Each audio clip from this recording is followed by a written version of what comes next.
Okay. All right. So everybody that's listening, if you're listening to us on one of the 25 radio stations based around Florida and around the country, we thank you for that. We are doing this also on YouTube, Rumble, and Spotify and Odyssey. So we thank you also for listening on one of those podcasting platforms. Like, subscribe, share there. Obviously, radio people, you can't do that. We have a very special guest, and is Caleb Maupin. He is a journalist and political analyst out of New York City. A lot of great work he's done past, and he'll keep and continue to do that in the future. I do hope people check out his YouTube channel. We'll tease that in just a second. But the book we'll be speaking about today was banned on Amazon. It is Kamala Harris and the Future of America, an essay in 3 parts. Caleb wrote this back in 2020. This is not a new book, but it has a lot to do with what's going on in this presidential election. So I'm going to shut up and let Caleb talk. Caleb, thanks so much for coming on. Greatly appreciate your time tonight. Sure. Glad to be here. All right. So let's kick this around. We did talk about that you are a journalist, political analyst out of New York City. Talk about that a little bit more in depth for the audience listening in. Oh, you want my background? Sure, please. Okay, well, I'm from a small town in Ohio. Smucker's Jelly comes from there. It's called Orrville. Lovely little place, about 10,000 people. But when I was in high school, I got interested in communist politics and different types of politics, and so I became politically active. I went to college. How did that come about? Sorry to interject, but how did that come about in high school? You're thinking about communist politics. Well, my mother was a librarian, and she worked in Canton Public Library in Canton, Ohio, in Stark County, and they went on strike when I was in 4th grade, and I walked the picket lines with my mother. And so I learned what a labor union was, and I learned about that. And my parents were really into folk music. My parents are pretty conservative, but they do enjoy Woody Guthrie and Pete Seeger, and we would go see folk singers perform and such. And then when I was 12 years old, my dad is a biologist, and he had a side job leading nature tours in Ecuador. So I got to go with my dad to Ecuador in 1999.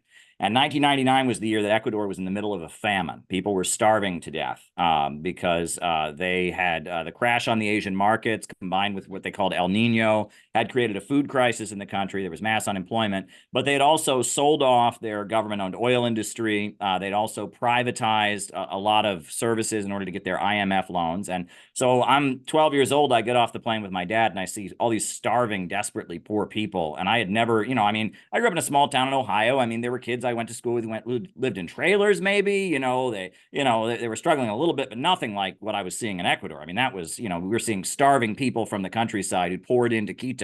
And so I was wondering about that kind of poverty. And so then the war in Iraq happened, and I wasn't a big fan of Saddam Hussein, but I could tell that, that Osama bin Laden, who attacked us on 9/11, was a Wahhabi terrorist, right? He was a Saudi. And Saddam Hussein was a secular Arab nationalist. And so they weren't the same. And we were told, well, they're all the same.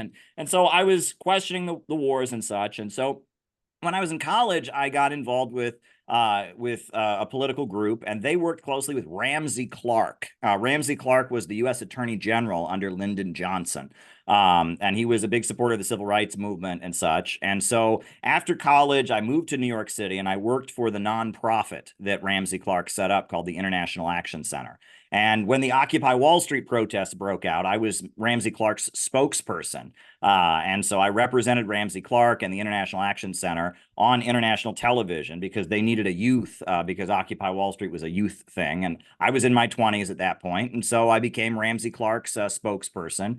Then I started getting international invitations. I went to Iran a couple times. I went to Venezuela. I went to Brazil. I went to Ecuador, and I made a lot of connections, and I learned. I also rediscovered my Christian faith. I had kind of a spiritual experience when I was in Iran, and when you see these things up close, it's very different. People love to talk politics on the internet, but when you're in real life situations, I was in the Gulf of Aden trying to deliver medical aid to Yemen with the Red Crescent Society, and the port we were supposed to arrive on in Yemen was bombed 8 times in a single day, and we had to turn our ship around and go to the African country of Djibouti.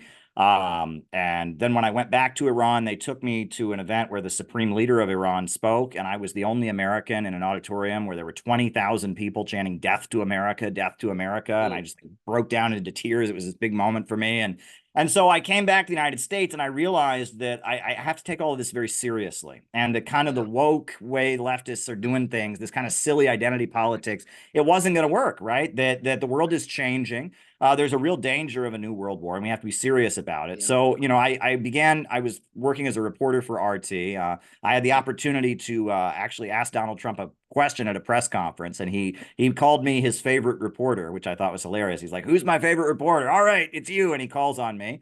And I've been around, I've been to different places, and I continue to do different interviews, and I don't really fit the categories of left and right. If you really wanted Yeah. to put me in a category, I would say I'm economically left wing. I'm for, jobs and education, and I'm for economic growth and the state facilitating that. I'm not for just free market stuff, but at the same time, I'm quite socially conservative, but not really. I mean, I don't have a problem with people, people want to be LGBT, that's their business. If, abortion, I think that should be left up to the states. I don't think there should be a government policy about it. But because I'm not part of this, wave of LGBT woke identity politics, I've been declared that's considered to be socially conservative. So I'm not part of the woke left, but I'm very anti-war, and I am in favor of government action to make lives better for working people. And I think about my hometown in Ohio and how many people I went to school with who died from opioids at this point, and about, how people don't have jobs and education. And our government is spending all this money bombing different countries around the world and creating instability. I think our government should put America first. That's one thing I like about Donald Trump. America first, jobs and schools, and we ought to be building high-speed railway over here and not bothering other countries. So I guess you could say I'm politically homeless, but yeah, that's where I come from, and I do my reporting. I report for international television. I do a lot of reporting from the United Nations. Written a number of books, and I have a think tank that I work with called the Center for Political Innovation, where we kind of facilitate these conversations. We published a lot of different books and put on a lot of different forums around the country. I'll tell you, we kind of come from the same environment, working class. I'm from Rhode Island, as you can hear with the accent. But now I'm down in Florida. Regardless of that, I had my political awakening back in 2021. I got injured by the VAX. We can't say the word on radio or on the YouTube or podcasting sites because we'll get censored, excuse me. And then it kind of woke up because I was very, very far left. I was with Bernie, which I still agree with a lot of Bernie said, as far as jobs and the economy in general. I do think the right people have to be put in place to deliver success on those policies. We can't just have any Tom, Dick, and Harry in there to screw it up. Regardless of that, so I feel like the political awakening for me was that, and I feel like very much, like you said, very much socially conservative, but also, economically liberal. But it's very much of this wokeness that's ruined American society. And let's continue on that. So you kind of dropped this in the last comment you made about the wokeness. I'm 34. I feel like you're not too far behind me. With that said, when we grew up, we didn't have all the transgenderism. We didn't have all the wokeness that's coming from BlackRock and Blackstone and those companies. How did this all come about? Was this coming from Barack Obama on? Because I feel like before then, we didn't hear anything about this. Well, that's interesting because in the book that is now the center of this firestorm, the first chapter kind of focuses on this issue. I call it "Where Did Kamala Harris Come From?" And I Yeah. talk about, Kamala Harris grew up in Berkeley and Oakland, California. Her parents met at University of California, Berkeley. And her parents were probably involved in some kind of communist group when they met. Her father was a Marxian economist, and they were going to protests and stuff. We don't know which communist group it is, and I'm sure there's some FBI file somewhere that Her says father is still teaching at Stanford. They don't get along. They don't like each other. no, they don't. And so, anyway, Kamala Harris grew up in the Bay Area, which at that point was a center of left-wing politics, but it was also a center of CIA operations. And that has now been revealed. There was, starting in the 50s, there was a program called the Congress for Cultural Freedom, which the CIA at one point bragged about. They used to have a big, long article about it on their website. They consider it to be one of their greatest achievements. But it was starting in the 50s, they began funneling money to left-wing activists in the United States. They had a magazine they set up called Partisan Review. They had a magazine in Germany called Der Monat. They had one in Britain called Encounter, and it was a way to fund certain leftist, socialist, communist voices, but in the process change what these movements were really about. The Congress for Cultural Freedom. And then they had another program called Project MK Ultra, which Yeah. if you look into the VAX, you probably have come across some of the stuff about that, where they were just sending hallucinogenic drugs all over the country, just handing them out for free, dropping them in people's drinks, going to brothels and chaining people to beds and putting them on LSD to see what would happen, and doing all kinds of things. And they were doing this in the San Francisco Bay Area. So while, this upsurge of left-wing activism was happening that Kamala's parents were a big part of, what it means to be a leftist or a socialist was kind of being reinvented. And it was 3 stages. It started out as kind of a manipulation of left-wing activists in the United States. It was, as there was this upsurge, kind of a blowback to McCarthyism, there was a lot of young people that were becoming very, very left-wing. They said, we got to get ahead of this. We got to control it. And so with the Ford Foundation and the Rockefeller think tanks and money they were funneling into it, it was like they were trying to manipulate this and make sure it went in a direction they could control.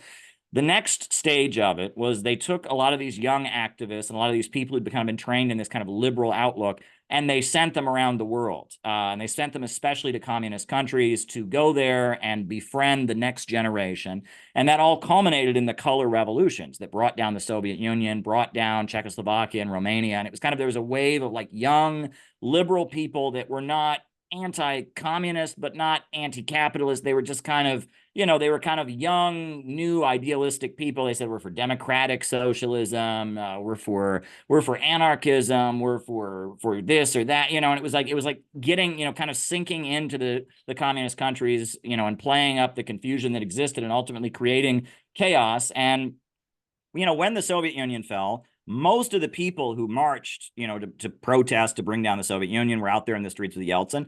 They didn't think they were protesting to destroy what existed there. They were expecting that they could create a situation where they would be able to keep their guaranteed job, keep their guaranteed health care, keep their guaranteed education, but also have, more of the free speech and such that we have in the West, and also be able to shop at Walmart and listen to Beatles music and wear blue jeans. They didn't quite understand what they were doing. They were being manipulated.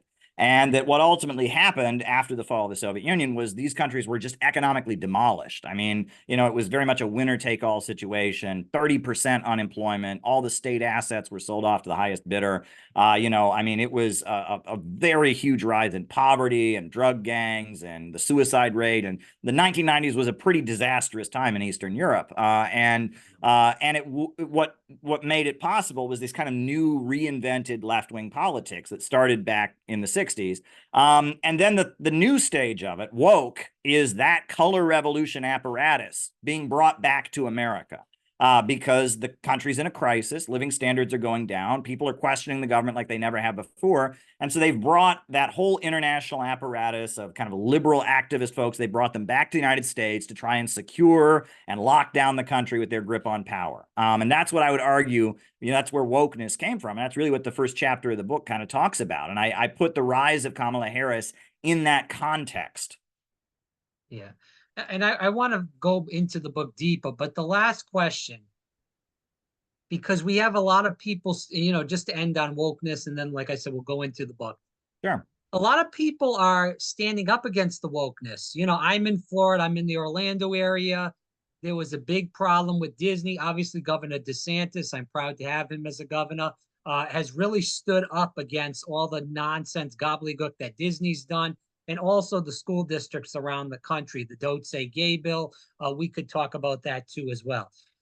But as far as that goes, do you feel like the protests in Florida, in Virginia, protests also for Target, Bud Light, are we seeing this wokeness agenda by the United States government go down the tubes, or do you feel like it might seem like it's going down the tubes, but they have something up their sleeve where it's going to go rise right back up again?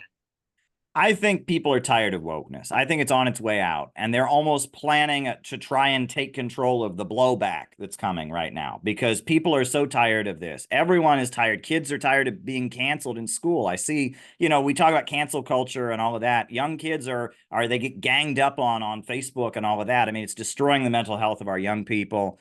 No one knows what to believe anymore. The economy is getting worse. I mean, self-esteem. People don't have any identity anymore. I mean, everyone's tired of wokeness, and the blowback against wokeness is getting stronger every day.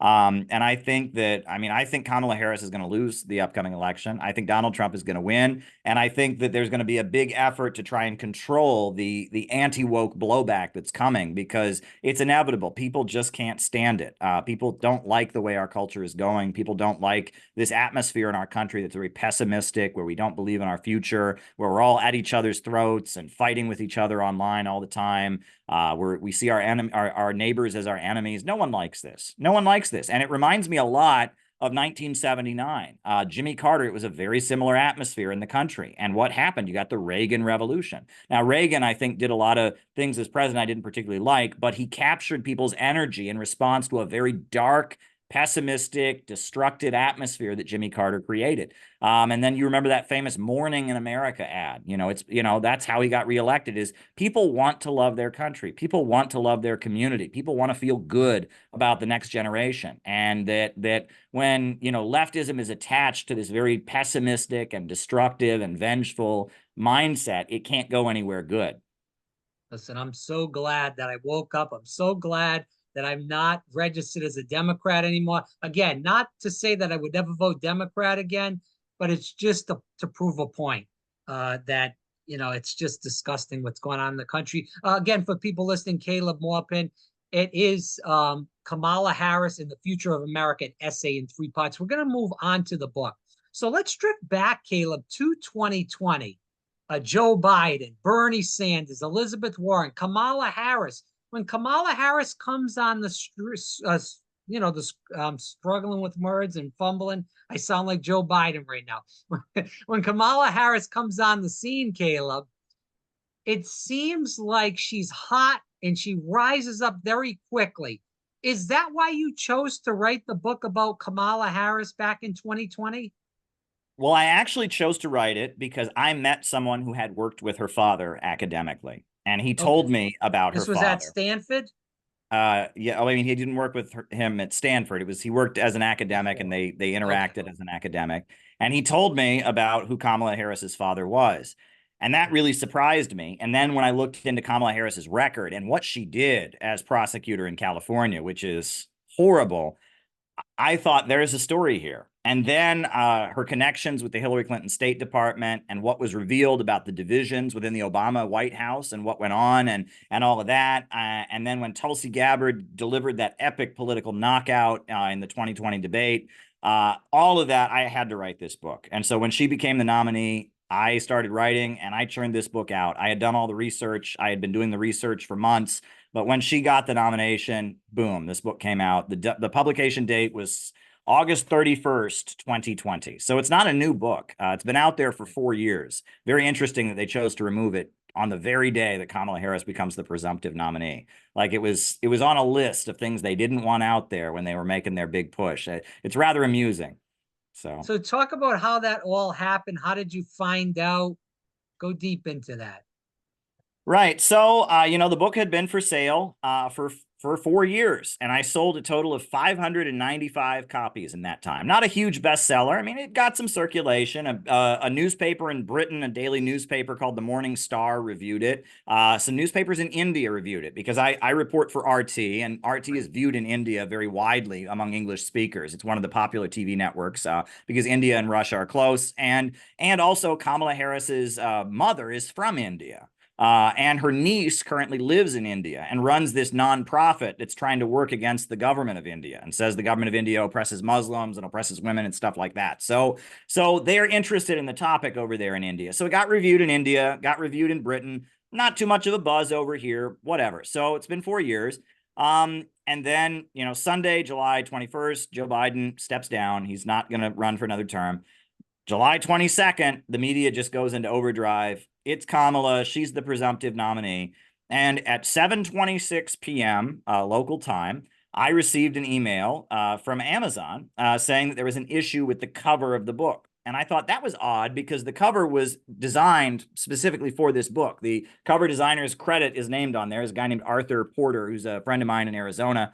He designed it. It's an original cover. It's original artwork. But they said there's an issue with the cover of the book. So they gave me options if I could get a certified letter saying I had the right to publish this cover, or I could just submit a new cover. And I'm thinking, Kamala just got the nomination. I don't want to lose any time here. So I immediately submitted a blank cover using one of their templates. It just had the name and the author. That's it. And I submitted it. Rejected. Submitted it again. Rejected. Went to bed. Woke up the next morning. Submitted it again. Rejected. Submitted it again. Rejected. And I'm at the point I can tell what's going on. So I get on social media and I'm like, what's going on here? I start talking about it. Max Blumenthal, he sees this and it reminds him exactly of what was done to books about a certain topic that's very close to your heart.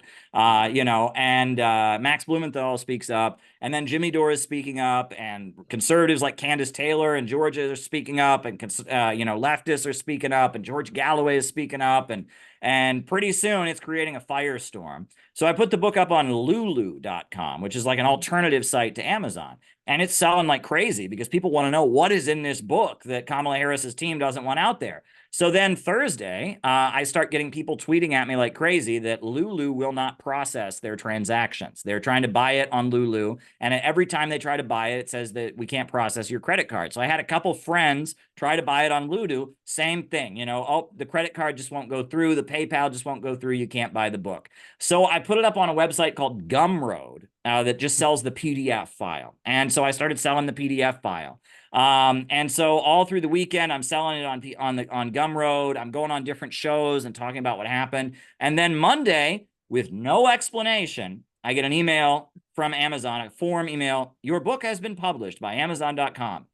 No explanation, nothing. So now it's back up on Amazon, right, and it's selling like crazy. And Lulu emailed me and they said that they weren't sure what happened, but maybe it was because so many people were buying it. There was an issue with the system or something. I don't buy that. Booksellers, they sell hundreds of books an hour. Like that's ridiculous. You know what I'm saying? So, I don't buy that. But Lulu, it's for sale once again. It's letting people buy it on Lulu now.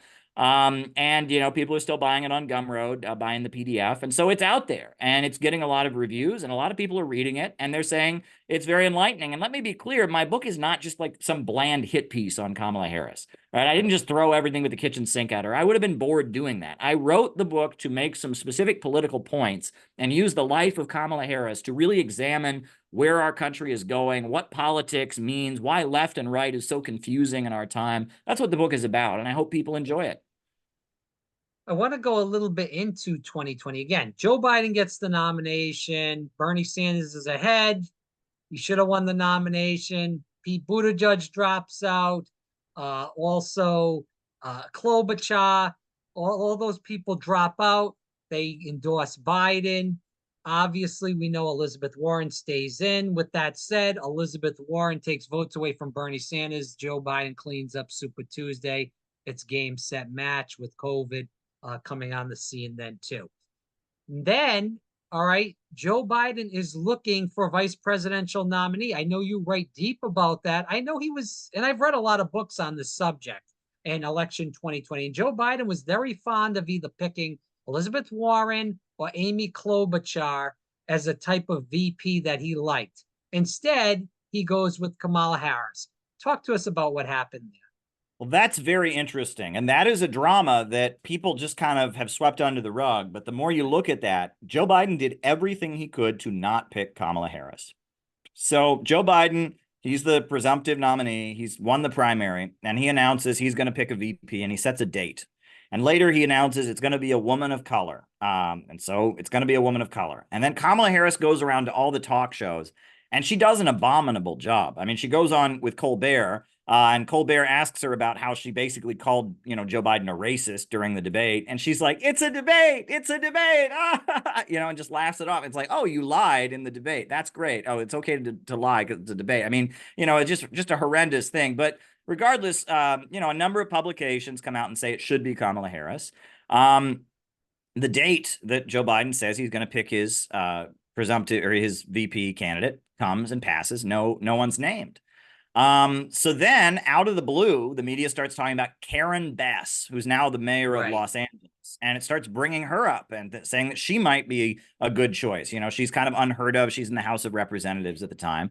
But then the New York Times comes out with, nope, she went to Cuba. She went on a Vince Ramos brigade trip to Cuba when she was young. And that means that she might be a communist sympathizer or subversive or something like that. Now, who would have that information and who was sitting on it until that time, right? That was never brought up in any of that's weird. But regardless, so Karen Bass is out. So then they're talking about Susan Rice, who was Barack Obama's UN ambassador. They're talking about Susan Rice. And then they published the Democratic National Convention schedule that was supposed to, be the schedule. And on that schedule, Kamala Harris is listed separate from the VP nominee. So everyone's going, whoa, it's not Kamala. It's not Kamala Harris. She's not going to be the VP. They picked somebody else. And then you have then at that point, Kamala Harris unfollows Joe Biden on Twitter. And everyone's like, whoa, what's going on here? This is big. And then 6 hours later, they announce it's Kamala Harris. Now, that tells us something was going on. It was down to the wire in the back room. Something was going on. Now, we can only speculate. We don't know what backroom deals and negotiations were made. But one thing we do know is that when Joe Biden was accused of sexual assault, and Tara Reid, who has, is one of the main victims of Joe Biden, I consider her a friend. I've met her here in the United States. I met her when she was living in Russia. Tara Reid, I consider her a friend. And, she came out, and so did a number of other women. And Kamala Harris said she believed them, and she has never recanted that she believed them, and that Kamala Harris staff reached out to Tara Reid. She confirmed that in a public interview on my YouTube channel and other places. So that's very interesting. And also, what's very interesting is when Kamala Harris gave her acceptance speech as the VP nominee. In her speech, she's speaking. If you read the speech, you would think she's talking about Trump. But she's going through her speech, and she says, I know a predator when I see one. And then there's this awkward pause, like dead silence in the room. Like, what's she talking about there? So, maybe that was a subtle threat at Joe. I don't know. But it's very, very weird. But Joe Biden didn't want her to be his VP nominee. And since he's been in office, the Harris vice presidential office and the Biden team have fought with each other like crazy. There's a new book that was published called Amateur Hour that goes into that. And there's been a lot of ex-staffers who come out and said that. And now Seymour Hersh, apparently he's come out with, according to his information and his intelligence service sources, Seymour Hersh says that Kamala Harris mobilized the entire Biden cabinet to threaten Biden with the 25th Amendment. And basically say to him, do you want to be removed from office or do you want to just not run? And so it looks like Kamala Harris is particularly ruthless. I mean, she wants to be president of the United States. She will go after it. But there's a lot of people, including people in her own party within the Biden administration, who understand that she should not be anywhere near the Oval Office. She is very, very dangerous. And in my book, I talk about that and about who is behind Kamala Harris and who has pushed her so hard, etc. And that is the story that people need to understand. I know we don't want to give away the whole book. We do want people to read the book. Sure. But, and again, don't give it away. But I personally believe it is Hillary Clinton and not Barack Obama. Barack Obama did not really endorse Kamala Harris. They did some fake phone call on a YouTube video, and it was on Twitter. It was kind of a joke where Michelle said a couple of words, Barack said a couple of words. It doesn't seem real. Yeah. And you have got it. And what happened in 2020 is that, when Hillary Clinton wanted to run again in 2020, but it was just decided she could not run again in 2020. And I quote in the book, there was a meeting that happened in the Hamptons in Long Island, where all of Hillary Clinton's biggest donors, they in the room, they all voted that they would put their money behind Kamala. And Kamala became the choice of Hillary Clinton's backers. David Geffen, the musician, he's one of Hillary Clinton's biggest supporters. And there's a number of wealthy folks from around the country who all put their money behind Hillary Clinton. And they are the ones that then switched and put their money behind Kamala Harris. And that's who she represents. And that's important if you understand the fighting that went on within the Obama White House, because Barack Obama's first term as president and his second term as president were like night and day, right? That the foreign policy of the United States, I guess, maybe the domestic policy was similar, but the foreign policy really changed. During Barack Obama's first term, the USA was fomenting revolution around the world. The Arab Spring, the civil war in Syria, Libya, and in the second term, Obama was going around trying to make deals and negotiate with countries. And he did the Iran nuclear deal, and he reestablished diplomatic relations with Cuba, and there was the negotiations to end the civil war in Colombia and bring the FARC back into the government of Colombia, and that the State Department under Hillary Clinton and the State Department under John Kerry acted completely differently. And that what has been revealed is that a lot of the things that the U.S. State Department did under Hillary Clinton were things that Barack Obama either regrets or was actively trying to stop. The first example of that was right after Barack Obama got elected president. Just a few months into his presidency, the government of Honduras was toppled by the military. The military of Honduras went and overthrew the elected president, Manuel Zelaya, and General Micheletti became kind of the military dictator of Honduras. Well, when that happened, Barack Obama was, giving a press conference meeting with some reporters at the White House, and they asked him his opinion, and he said, well, that's not legal. That's not legal, because it's not legal for the military to overthrow the government. He didn't know what was going on. What he didn't know is that Hillary Clinton had met with the coup plotters months before, and the whole thing had been planned. And the U.S., U.S. State Department employees were communicating. The whole thing had been set up by Hillary Clinton. He didn't know that. Now, another thing that happened was, a couple months into Obama's presidency, in Iran, they had an election and Ahmadinejad got reelected. And there were a lot of young Iranians that don't like Ahmadinejad that were protesting about that. And Jared Andrew Cohen, who was a former Google Alphabet employee who worked in the Hillary Clinton State Department, went to Twitter. And he said to them, make sure that you do certain things to help the protests in Iran. We want these protests in Iran to go as far as they can. A lot of these young Iranians, they've got a VPN on their phone. They can use Twitter. So let's try to get this to go as far as we can. And Barack Obama finds out about this and he says, hey, I didn't give permission for this. I'm the president. And he wants to fire Jared Andrew Cohen for doing this. And Hillary Clinton, according to New Yorker magazine, stepped in and protected Jared Andrew Cohen and said, no, he's going to keep doing this. Now, we know what eventually happened. The Arab Spring got going, and Libya, right, became a country where there was an uprising going on. And there were a number of people in the Obama White House, Samantha Power, Ben Rhodes, and others who wanted Barack Obama to bomb Libya, to overthrow Gaddafi and help the rebels or whatever. And Barack Obama didn't want to do that because he didn't want to be George W. Bush. George W. Bush was remembered as a regime, he destroyed Iraq. Iraq's been in chaos ever since. Obama didn't want to be Bush, basically. He didn't want to do it. So they worked on Barack Obama for 3 days, and they told Barack Obama that, this city, Benghazi, when Gaddafi retakes it, they got a quote from his speech. He says he's going to go house to house. Well, what Gaddafi meant was he was going to find the terrorists. He was going to find the rebels. But they told Obama that means he's going to kill everyone in Benghazi. He's just going to kill everyone. And so for 3 days, they worked on Barack Obama, and they said, you're going to be remembered as a guy who didn't stop a genocide. You're going to be remembered as a president who let a genocide go on in an African country. You're the first black president, but you didn't stop a genocide in Africa. So finally, after 3 days, Barack Obama gave in and bombed Libya. And the result was eventually the Libyan government was overthrown. And when Barack Obama was leaving office, he said his greatest regret of his presidency was bombing Libya and going in, he said, without a clear plan and leaving chaos in the country. He said that was his greatest regret, something that Hillary Clinton urged him to do and Hillary Clinton's team, pushed him to do.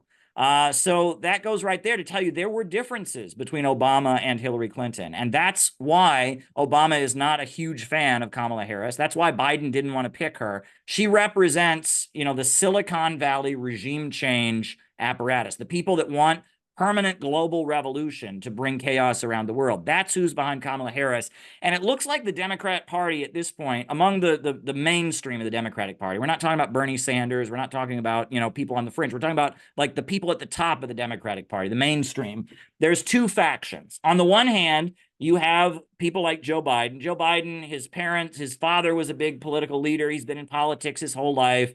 And they represent the political machines. That's Cuomo in New York. And, you know, it's these are, you know, the cops and the firemen. They're Irish, they're Italian. You know, they've been in politics for years. These are the urban political machines of cities, right? And they're notoriously corrupt, no question about it. Organized crime. They're very ethnic. You know, it's all, you know, kind of nepotistic. You know, one ethnic group helps another or whatever. You know, that's the base of the Democratic Party. But there's this other layer to the Democratic Party, and that is Silicon Valley and the, you know, the tech giants, the tech monopolies, and the people who want to spread chaos and revolution around the world in the name of woke values, in the name of LGBT, feminism, women's rights, or whatever. And that is a very manufactured from the top layer. It's not these entrenched, corrupt political machines. It's this this intense, you know, manufactured layer that comes These out the of guys. Sorry California. to interject, but I just Yeah, want to interrupt. I know you're on a sure. tangent, but That's okay. I want to get this in before I forget. Are these the people that, when you talk about the Silicon Valley group, that would be somebody like to push you would call globalists to push the vax? Yes. Okay, and Yes. not because the other guys are like the union guys, the labor guys. They're, as you stated, they don't give a crap about all that big pharma bull. Right. And that a lot of the cops and firemen came out against the mandates. We had really great rallies here in New York City where a lot of these cops and firemen are saying, look, I'm risking my life every day to serve this city. I get to choose what I put into my body. What is going on here? Right. And that, you know, I would interpret, you know, the new mayor who came in, you know, Adams. you know, and got rid of the vax mandate. That was largely kind of, it was a push and pull. It's New York City where But the Adams is kind of woke, though, Caleb, too. Oh, he is. He is. He panders to it, but it was still kind of a pushback. There was an internal thing going on. And also, it was clear the police department in New York City was kind of at odds with the previous mayor, right? And that you know, Eric Adams is from the police department. So it's a little bit different, right? So this is the push and pull that's going on. I would see AOC as a creation of that Silicon Valley faction, Yeah. no doubt about it. And I would see Kamala Harris as probably the greatest expression of it, and that this has deep roots in the Democratic Party. And this really, I mean, you can talk about how in the 70s, Zbigniew Brzezinski, he was, you know, out of Columbia University. He was the Cold War strategist. He wrote a book called The Technotronic Era. And he argued that by being at the center of the information revolution, the USA could defeat the communists in the Cold War by being at the center of media and information, and especially the computer revolution. And then during the Carter years, you have the US government cooperating with, you know, different corporations to help set up Microsoft, IBM, Apple, and Silicon Valley, the tech explosion of the 80s. It wasn't, you know, it didn't just randomly happen because of the market. It was the government and intelligence agencies specifically finding people, finding the money, and financing it. And you can read all about that. It was a decision made because the USA had more money than the Soviet Union did. The Soviet Union could do computers. They had a home computer system they developed in 1985. And, you know, they had been the first country in outer space. They just didn't have the resources to invest in it like we did. And so by putting the United States at the center of the computer revolution, the USA could, quote, Americanize the world. They could use, you know, control of information to kind of shift the world to see things in the American way and defeat the Soviet Union. And it worked out very well. Al Gore, when he was running for president, he was widely mocked for the phrase that he said, I invented the internet, right? And what he was referring to was that the government, very much oversaw the funding and the creation of what, you know, we have DARPA and eventually what becomes the internet, right? Well, what's interesting is Al Gore, he had a spiritual advisor, this woman who claimed to have psychic powers, who was his advisor. Her name was Marilyn Ferguson. And she would come over to his house. She had a number of events at the Clinton White House.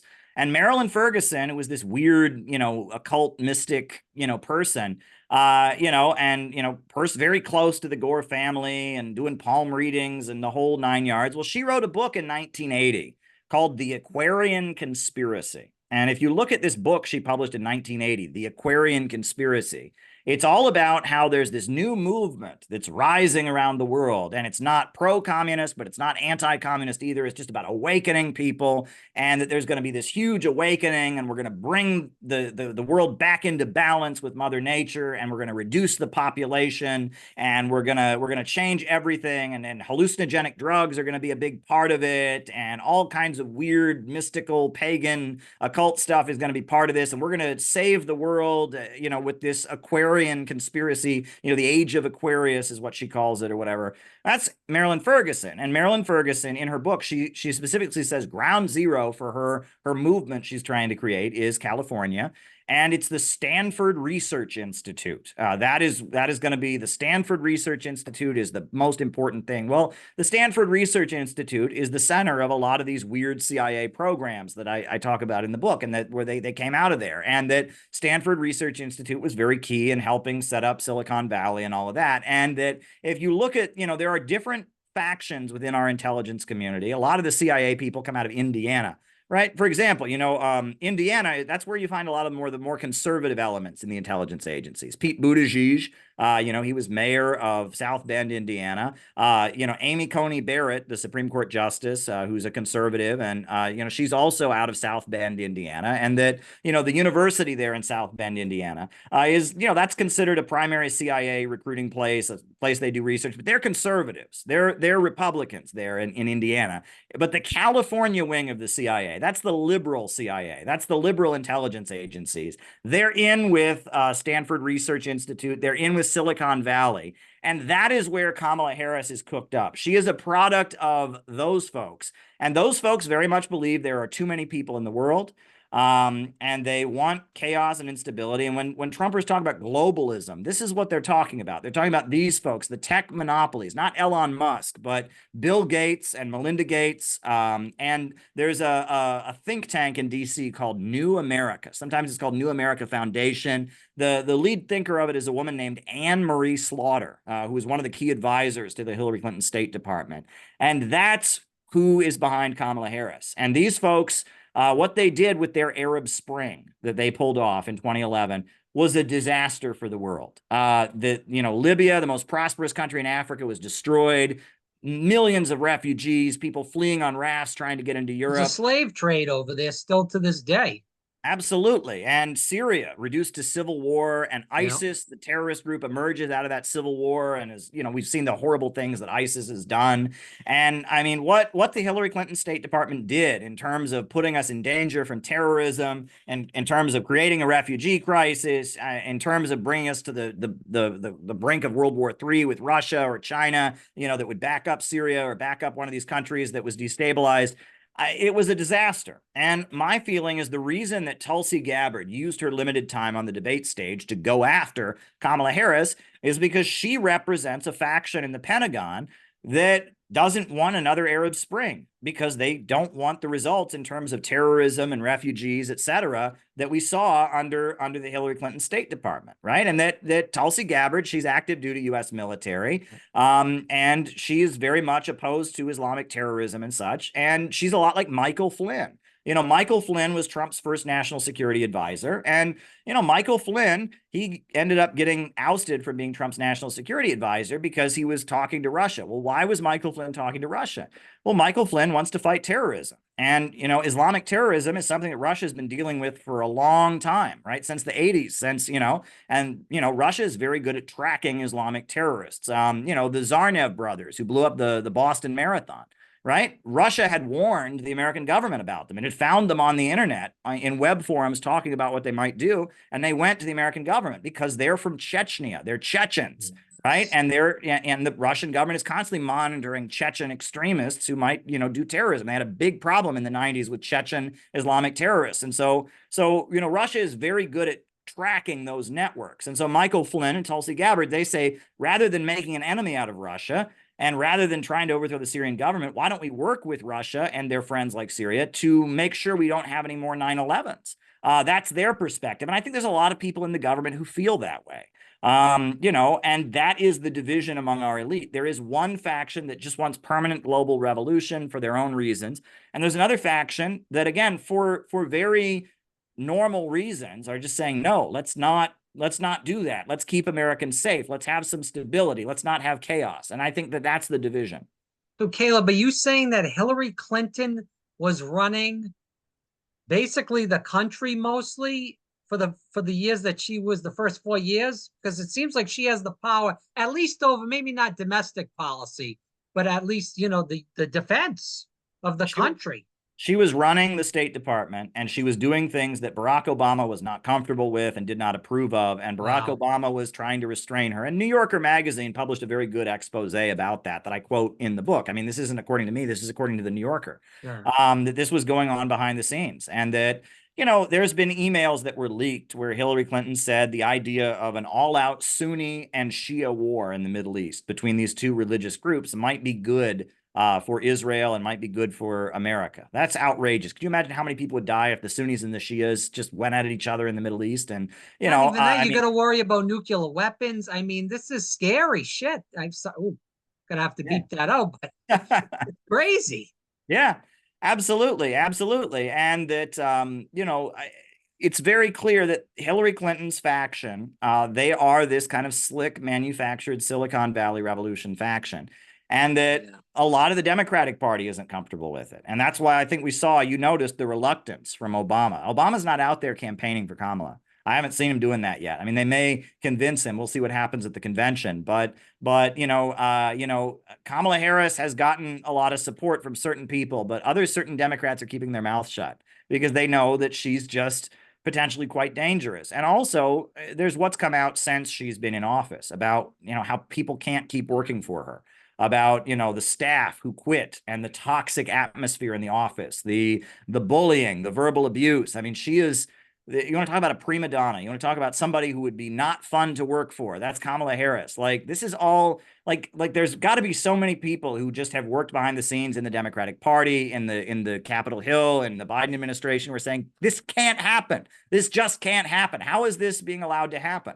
So I hope those people will speak up in the next few months. I know they'll probably be viewed as traitors by the Democratic Party and be viewed as aiding Trump, but there's so much there. So many people know that what I wrote in this book and what has been out there since she's been vice president is true. People know how dangerous Kamala Harris is.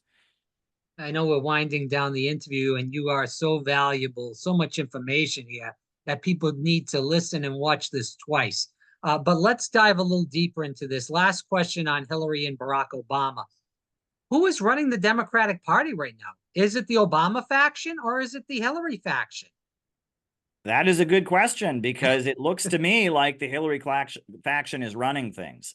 People say that Barack Obama is really running things behind the scenes, but it doesn't look that way to me. I don't see Barack out there, swinging for Kamala. He did give her an endorsement, but it came pretty late. There were rumors that he was trying to stop it, that were going around.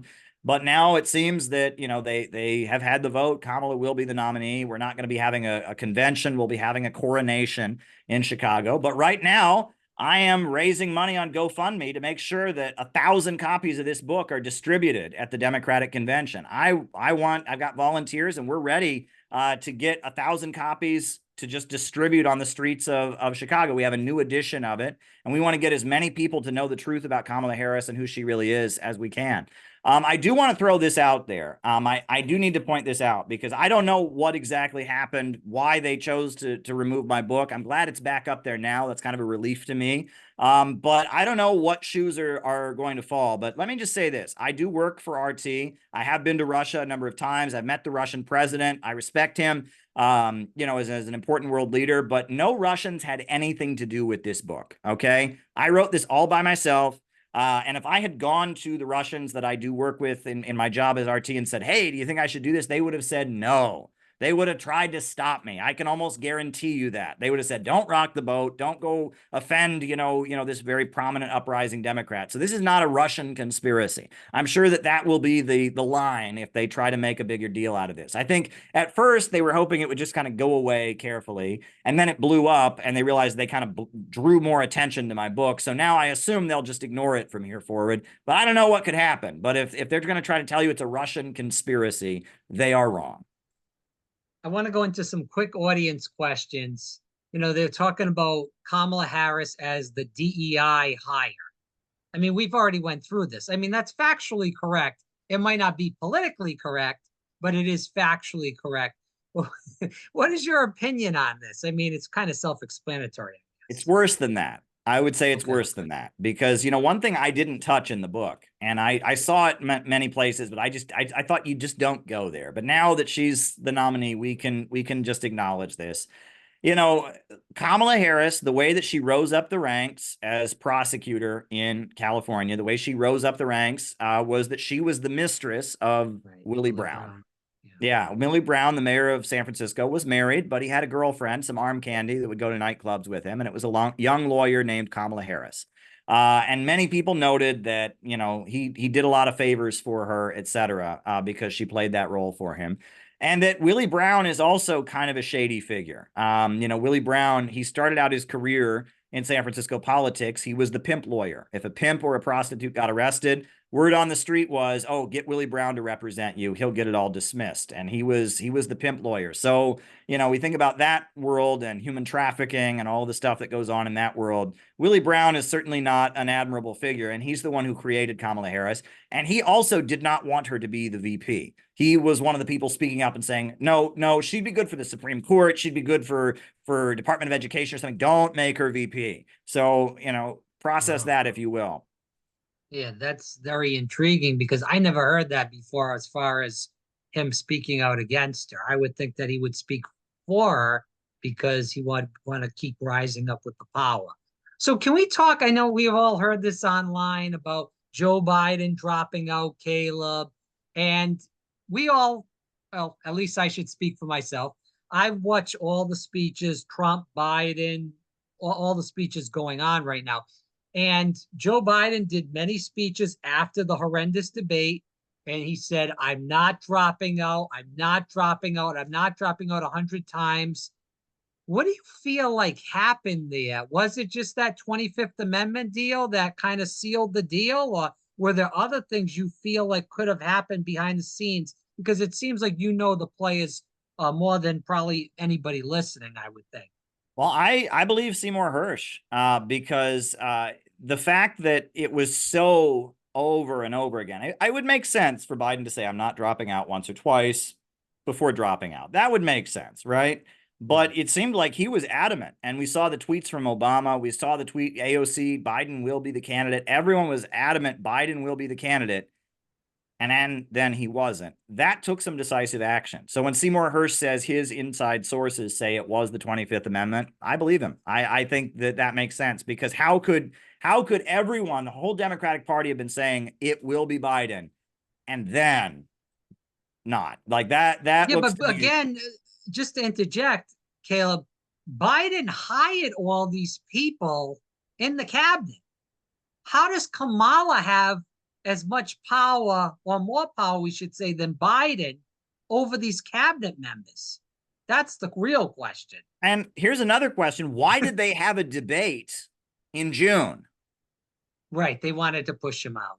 Yeah, what Yeah. was that about? You don't have a debate until after the conventions. I've been through election cycles, so have you. Why did they have a debate in June? Like, what is going on here? There's some very mysterious and strange things going on here. This is one of the strangest elections I've ever covered. 2016, I covered that election for RT. I was on the campaign trail going around to rallies and stuff. That was a weird election, but this one's going to be even weirder. I mean, we've just gotten started, so we'll see what happens in Chicago at the DNC. We'll see if there is another debate. As of now, they're saying there won't be one, but we shall see.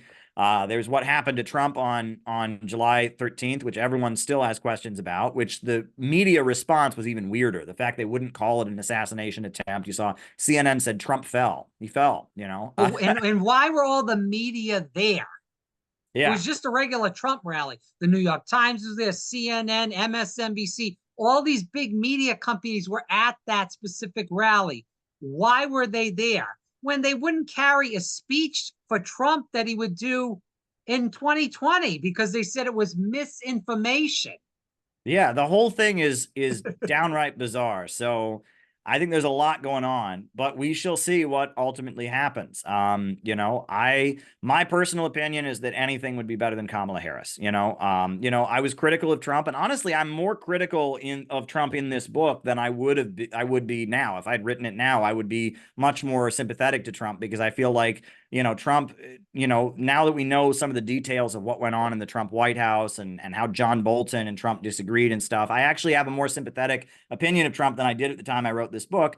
But regardless, there are, aspects of Trump I don't particularly care for, but I think that he's better than Kamala Harris. And I will say that, people accuse Trump of being a narcissist, but in a way, Trump's narcissism could be helpful, because he's thinking about, how am I going to be remembered by history, right? He's getting older. And Trump, he went to North Korea, and he was, again, the first American sitting president to visit North Korea, because he wanted to be remembered as a peacemaker. And that was a huge step forward. And that North Korea has already come out and said, if Trump gets back in, we will start the negotiations up again. So, I think that Trump could potentially do some great things, but I don't know. It's possible Trump could get worse. I don't know. But I see what I know about Kamala Harris, I have to tell the world. The world needs to know who Kamala Harris is. I'm glad I did the research, and I'm glad I wrote this book.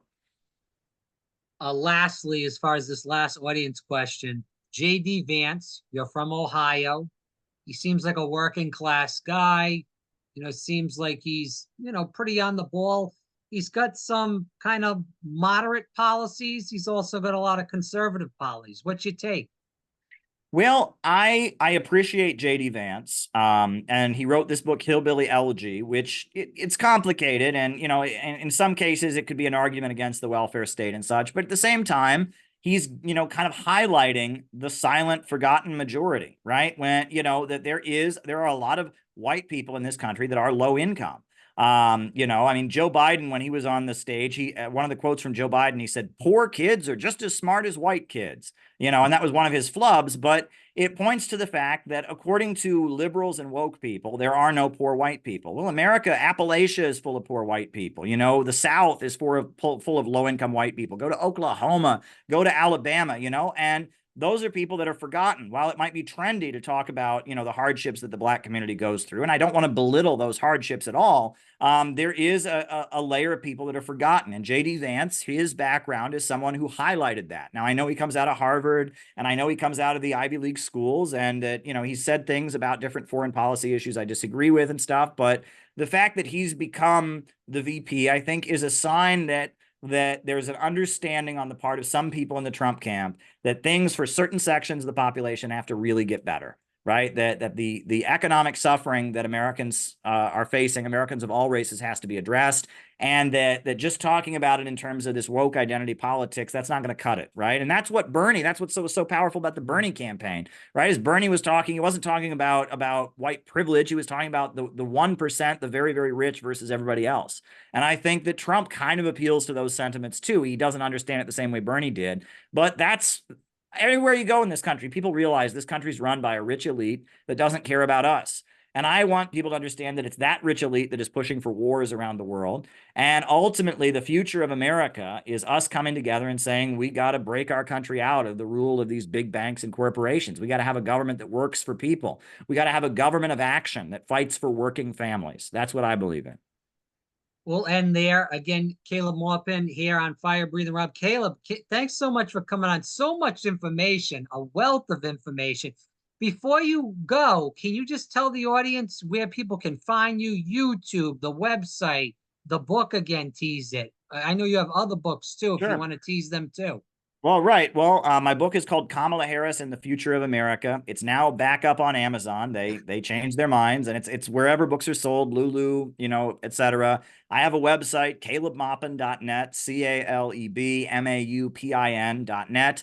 And on top of that, my organization is called the Center for Political Innovation, CPIUSA.org. And so you can look at the work that we do. Caleb, thanks so much for coming on. I hope we can have you on again soon. Sure thing. Be in touch. All right. Thanks.